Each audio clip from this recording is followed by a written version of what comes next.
오늘 저는 여러분과 함께 성령으로 살고 성령으로 행하자, 이 제목으로 은혜를 나누고자 합니다. 제가 불광동에서 개척할 당시에 박수미라는 자매님이 계셨습니다. 일찍이 남편을 잃고 외아들을 데리고 행상을 하면서 겨우겨우 생계를 꾸려나가는 자매님이었습니다. 그런데 이 자매님이 우리의 전도를 받고 예수를 믿고 난 다음에 얼마나 기뻐하든지 새벽 기도를 빠뜨리지 않고 나오고, 그리고 주일날도 수요일날도 금요 철야 기도도 열심히 나왔습니다.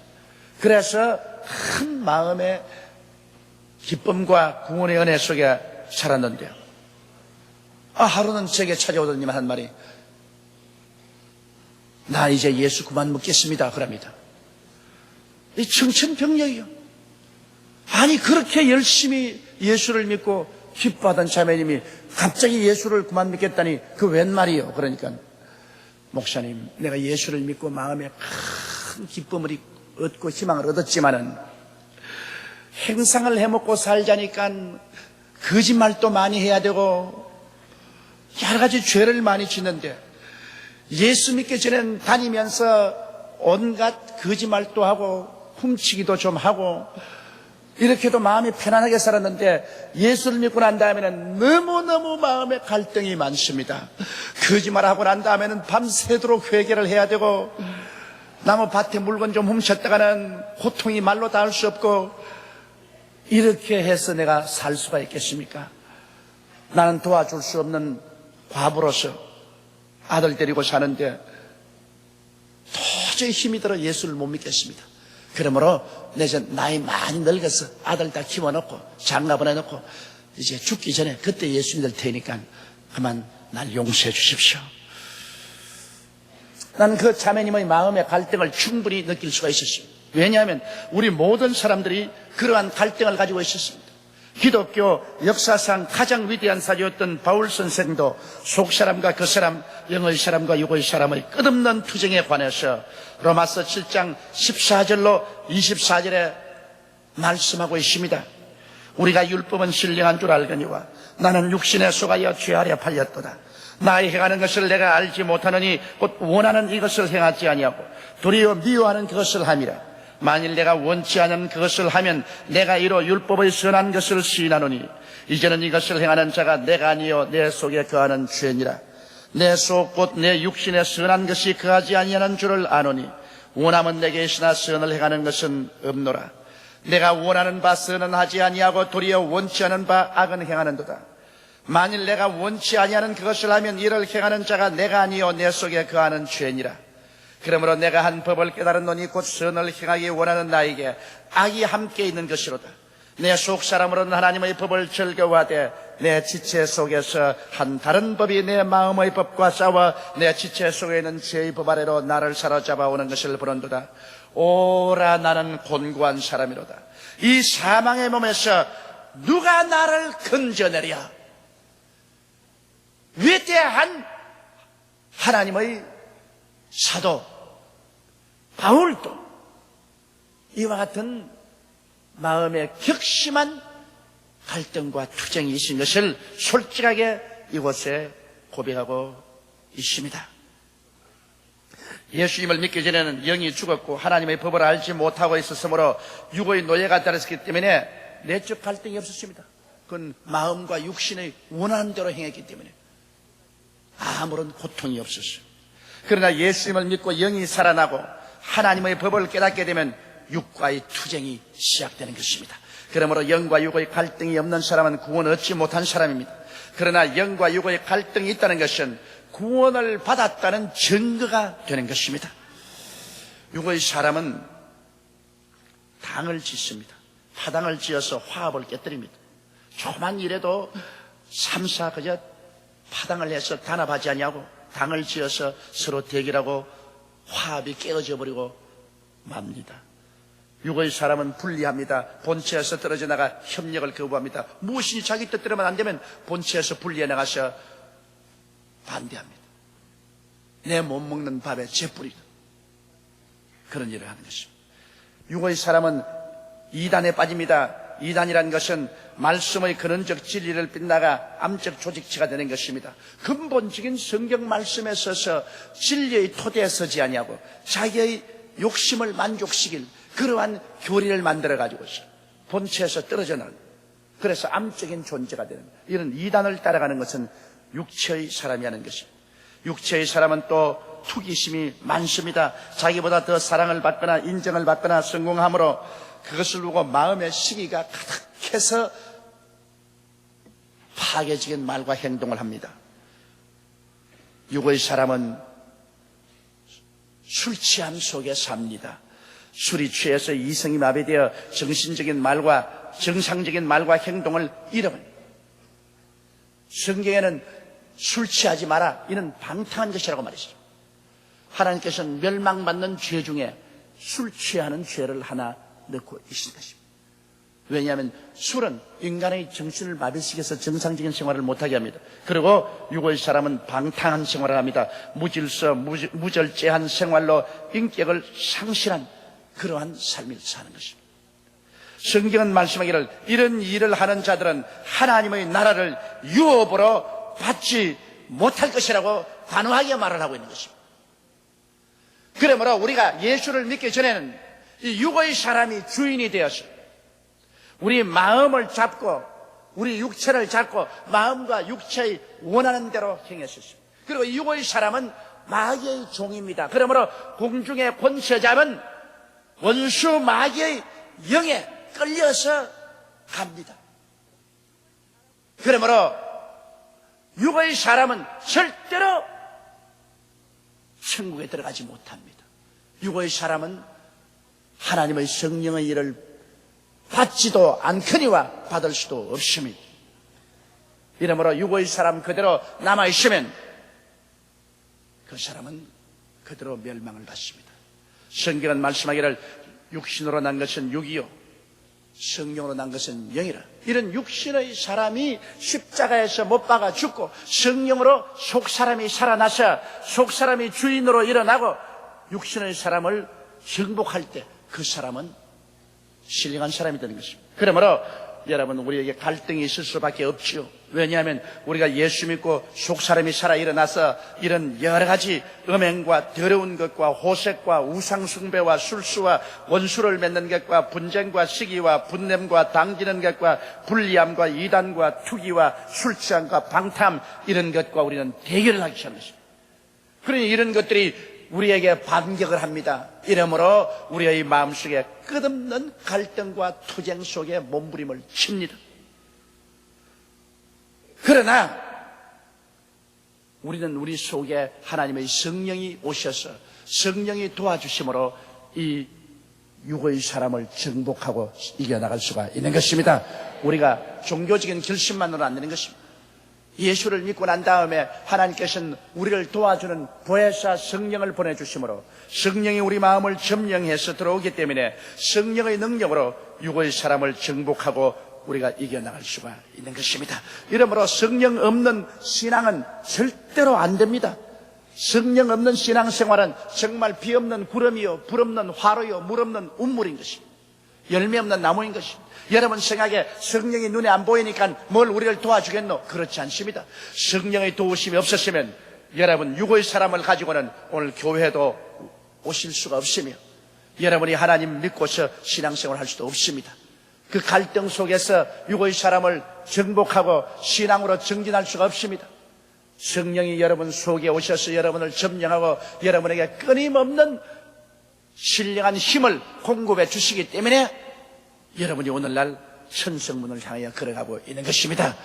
이러기 때문에 하나님의 거룩하신 성령의 역사를 인정하고 환영하고 모시드리고 의지하고 성령의 능력으로 우리 신앙이 되는 것입니다. 오늘날 많은 예수 믿는 사람들이 입술로만 주여 주여 하고 세상에 나가서 전혀 빛도 되지 않고 소금도 되지 않은 이유는 종교를 가지고 있고 의식만 가지고 있지 그 속 사람이 살아 일어나지 않았기 때문에 육의 사람의 노예가 되었어. 육체가 끄는 대로 끌려가서 삶으로 예수를 그저 종교적으로 믿었지 하나도 변화되지 않은 삶을 살고 있는 것입니다. 그러나 성경은 둘째로 여기 성령의 사람의 특성을 보여주고 있습니다. 성령의 사람의 특성은 사랑이 그 속에 있습니다. 사랑이란 남을 귀중히 여기고 섬기는 것이 사랑이랍니다. 사랑은 내게 주시옵소서, 내게 달라, 그것이 아니라 내가 남을 위해서 무엇을 해줄 것인가. 남편은 아내를 위해서, 아내는 남편을 위해서, 부모는 자식, 자식은 부모를 위해서, 우리는 이웃을 위해서 무엇을 해줄 수 있을까, 이것을 생각하는 것이 사랑인데, 성령의 사람의 특징은 사랑입니다. 성령의 사람은 희락이 있습니다. 그 마음속에 즐거워하는 것이 있습니다. 성령으로 말미암아 마음이 기뻐요. 여러분, 찬송을 부르는데 제가 강단에서 가만히 내려보면 어떤 사람은 얼굴에 기쁨이 가득해서 찬송을 부르는데 어떠한 사람은 슬픔이 가득, 이래가지고서 찬송을 부른 동만 합니다. 성령의 사람은 그 마음속에 기쁨이 있어요. 성령이 기쁨을 자꾸 만들어주는 것입니다. 그리고 성령의 사람은 화평합니다. 평안을 누립니다. 어떻게 되었든 그 마음속에 평안이 있습니다. 염려와 근심이 있으면 꼭 기도하고 하나님께 맡겨버리고 그 자리에 마음의 평안이 그 마음을 사로잡습니다. 뱃속에서 넘치는 평안이 있는 것입니다. 성령의 사람은 오래 참습니다. 성급하게 어느 행동을 안 합니다. 육의 사람은 쉽게 분을 내고 참지 못하지만 성령의 사람은 오래 참습니다. 그래서 어느 행동을 상가하고 성급하게 일을 결정하고 나아가지 않습니다. 또 성령의 사람은 마음속에 자비심이 있습니다. 이웃을 불쌍히 여깁니다. 이기주의적으로 자기만 생각하지 않고 성령의 사람은 이웃의 고통을 함께 마음으로 나누어 걸머쥐고 내가 도울 수 있는 힘이 있는 대로 도움을 베푸는 자비심이 있습니다. 성령의 사람은 양선합니다. 착한 마음을 가지고 있습니다. 간사하거나 악하지 않습니다. 여러분, 육의 사람은 간사하고 악한데 성령의 사람은 마음이 착한 마음을 근원적으로 가지고 있습니다. 그리고 성령의 사람은 충성스러운 사람입니다. 배신하지 않고 마음을 다해 받들어 승입니다. 오늘날 얼마나 배신이 많습니까? 그렇게 사랑을 받고 은혜를 받았음에도 불구하고 조금만 자기에게 이해관계가 거슬리면 눈도 깜짝하지 않고 배신해버립니다. 이것이 육의 사람들이 하는 일입니다. 그러나 성령의 사람은 그렇게 하지 않습니다. 성령의 사람은 내게 손해가 간다고 할지라도 배신하지 않습니다. 충성합니다. 성령의 사람은 온유합니다. 따뜻하고 유순하며 잘 길들여진 성품을 가지고 있는 것입니다. 사람이 사납고 같이 만나서 불안하고 불편한 사람이 있는가 하면 어떤 사람 만나면 아주 따뜻하고 유순하고 그 성품이 잘 길들여져 있어서 정말 같이 있는데 부담이 되지 않은 그런 사람이 있어요. 육의 사람은 부담이 돼요. 굉장히 부담이 되나 신령한 사람은 온유해서 전혀 같이 생활하는데 부담이 되지 않습니다. 즐거움이 있습니다. 그리고 성령의 사람은 절제하는 사람입니다. 도나 분수를 잘 지켜 행한, 오늘 우리 한국의 문제는 절제를 뛰어넘었습니다. 기업가는 기업가대로 욕심으로 일확천금하려고 하고 노동자는 노동자대로 한없이 임금을 움켜쥐려는 것입니다. 그러므로 말미암아 도나 분수를 다 던져버리고 극한 투쟁으로 나가는 것입니다. 이러므로 우리가 예수를 믿고 거듭나서 속사람이 일어나면 성령께서 오셔서 우리 속사람을 점령하고 육의 사람을 멸하고 우리 속사람, 신령한 사람을 일으켜 주시는데 성령은 끊임없이 사랑과 희락과 화평과 오래 참음과 자비와 양선과 충성과 온유와 절제, 이와 같은 생명력이 있는 하나님의 은혜로서 우리에게 채워주시는 것입니다. 이러한 성령의 역사가 있기 때문에 우리가 육의 사람을 이기고 신령한 사람으로서 생활할 수가 있는 것입니다. 그러면 세 번째, 우리가 신령한 사람, 성령의 사람이 되기 위해서 우리 마음속에 어떠한 결단을 내려야 될까요? 우리가 먼저 알아야 될 것은 우리는 예수 믿고 난 다음에 종교를 얻거나 하나의 의식을 얻은 것이 아니라 완전히 새로운 피조물이 되었다는 것을 알아야 합니다. 누구든지 그리스도 안에 있으면 새로운 피조물이라 이전 것은 지나가시니 보라 새 것이 되었도다. 육의 사람은 지나가고 영의 사람으로 거듭나서 완전히 새로운 존재가 되었다는 것을 알아야 되는 것입니다. 지나간 때의 주인은 육의 사람이었어요. 육의 사람이 주인이 되어가지고서 우리를 부여잡고 우리를 음행하게 하고 더러운 것 하게 하고 호색하고 우상숭배, 술수, 원수 맺고 분쟁하고 시기, 분냄, 당짓고 분리하고 이단하고 투기하고 술 취하고 무절제하고 이렇게 했습니다. 그것은 육의 사람이 주인이 되어서 우리를 끌고서 그 길로 갖고 마귀의 노예가 되게 했고 지옥으로 떨어지게 했습니다. 그러나 우리가 예수 믿을 때 십자가에서 이 옛사람은 못 박아서 그리스도와 함께 죽고 장사해버리고 그리스도의 부활과 함께 살아난 이 새 사람은 속사람, 신령한 사람은 성령으로 말미암아 사는 사람이요. 이제 오늘날 우리들은 이 속사람, 신령한 사람이 우리의 주인이 되었다는 것을 알아야만 하는 것입니다. 이제 우리의 삶의 주인은 예수를 믿고 성령을 받은 신령한 사람인 것입니다. 육의 사람이 주인이 아닙니다. 신령한 사람이 우리의 주인입니다. 주인이 주인 행세를 해야지. 주인이 주인 행세를 못하고 자꾸만 종에게 끌려다니면 주인이 되지 못합니다.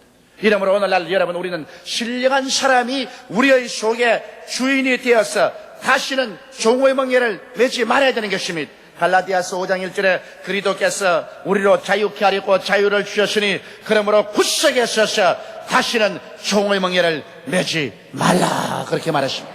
다시는 매지 마라. 과거에 매은 것만 해도 억울한데 또 매어서 어떻게 하겠는가? 다시는 종의 멍에를 매지 말고 예수 그리스도를 의지해서 신령한 사람으로 승리하게 되기를 바라고 있는 것입니다.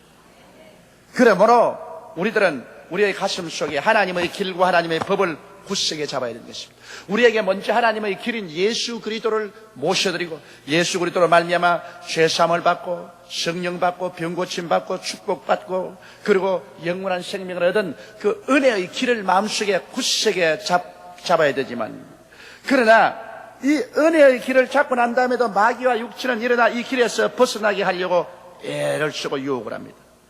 그러므로 마귀와 육체를 막아줄 군대가 필요합니다. 여러분, 한 나라가 있으려면 그 나라 잘 사는 것만 있으면 안 됩니다. 외국에서 쳐들어오는 적을 막을 군대가 있어야 됩니다. 우리의 은혜의 길이 우리 마음속에 있으면 은혜의 길을 지켜줄 군대가 필요합니다. 육체를 막고 마귀를 막아줄 그 군대가 필요한데, 이 군대가 무엇이냐? 바로 하나님의 법인 것입니다. 하나님의 십계명과 그 계명과 성령의 법, 이것이 죄와 사망에서 우리를 막아주는 군대가 되는 것입니다. 여러분께서 은혜의 길만 알아서는 안 됩니다. 많은 사람이 예수 믿고 구원받은 은혜의 길만 알고 그저 은혜 받고 즐거워하고 하나님의 계명도 버리고 성령의 법도 버리고 살다가 육체의 공격을 받고 마귀의 공격을 받아 그만 은혜의 길을 잃어버리고 무너지는 사람이 얼마나 많은지 모릅니다. 예수 믿고 구원받아 은혜의 길이 그 마음속에 뚜렷이 있음과 동시에 그 은혜의 길을 지켜줄 군대인 계명과 성령의 법이 마음속에 동시에 있어야 되는 것입니다. 그러므로 우리는 십계명을 지킴으로 구원받는 것이 아니라 십계명이 우리들을 지키는 군대인 것입니다. 성령의 법이 여러분과 나를 은혜의 길 속에서 살아갈 수 있도록 지켜주는 군대가 되는 것입니다. 그러므로 우리는 이 군대를 양성해야 됩니다. 우리는 십계명을 늘 외우고 십계명을 늘 비추어서 육체와 마귀가 들어오면 그로서 대적을 해야 됩니다. 성령의 법을 의지해서 성령님을 인정하고 환영하고 모시드리고 의지함으로 성령의 법이 일어나서 육체와 마귀의 적이 쳐들어오면 이를 막을 수 있도록 해야 되는 것입니다. 그래야 십자가의 오중복음과 삼중 축복의 길 속에 우리는 걸어갈 수가 있게 되는 것입니다. 그리고 그 다음 죄를 범하면 곧장 회개해야 됩니다. 요한일서 1장 9절에 만일 우리가 우리 죄를 자백하면 저는 미쁘시고 이로우사 우리 죄를 사하시며 우리를 깨끗게 해주신다고 말씀하는 것입니다. 우리가 잘못해서 육체와 마귀에 잡혀서 넘어지면 곧장 예수 그리스도의 보혈로 씻어야 되는 것입니다. 그리고 여러분 마음속에 그 무엇보다도 하나님의 성령이 늘 충만해야 되는 것입니다. 우리 신령한 사람을 살려주는 힘은 성령인 것입니다. 성령이 우리의 생수가 되는 것입니다. 이러므로 성령을 충만받기 위해서는 우리가 정규적으로 하나님 말씀을 늘 듣고 읽어야 되고, 그리고 기도에 힘써야 되고, 그리고 성령님을 인정하고 환영하고 모시드리고 의지하고 살면 우리 마음속에 늘 성령이 충만해질 수가 있는 것입니다. 우리는 천국에 올라갈 때까지, 부활의 몸을 입을 때까지 이 육체 안에서 신음하며 끝없이 투쟁을 계속해야만 하는 것입니다. 조금이라도 자만하거나 방심하면 옛 주인 육의 사람이 우리를 다시 마귀와 협조해서 종으로 잡으려고 우는 사자같이 덤벼드는 것입니다. 우리는 항상 이 육체를 쳐서 복종시키고 신령한 삶을 계속해야 하는 것입니다. 그렇게 할 때 우리는 참으로 빛과 소금이 되고 우리 주 예수님을 기쁘게 맞이할 수 있는 준비가 될 수 있는 것입니다. 그러므로 여러분, 이 해는 우리는 어찌하는지 우리의 속사람, 신령한 사람이 일어나서 육체의 일을 정복하고 성령의 열매로 충만하고 우리는 주의 길 속에 서서 하나님의 축복을 누리고 살아갈 때 마음속에 우리를 지켜주는 군대인 계명과 성령의 법을 꼭 마음속에 간직하고 나아가는 여러분이 되시기를 주의 이름으로 축원합니다. 우리 다 같이 고개 숙여 기도드리겠습니다. 사랑이 많으시고 거룩하신 아버지 하나님이시여, 금년 한 해 동안 우리 성도들이 신령한 사람으로 무척 자라나게 도와주시옵소서. 육의 사람, 마귀의 종된 옛 원수는 다시 우리에게 범접하지 못하게 십자가로서 다 죽여버리게 도와주시옵소서. 예수님 이름 받들어 기도드리옵나이다. 아멘.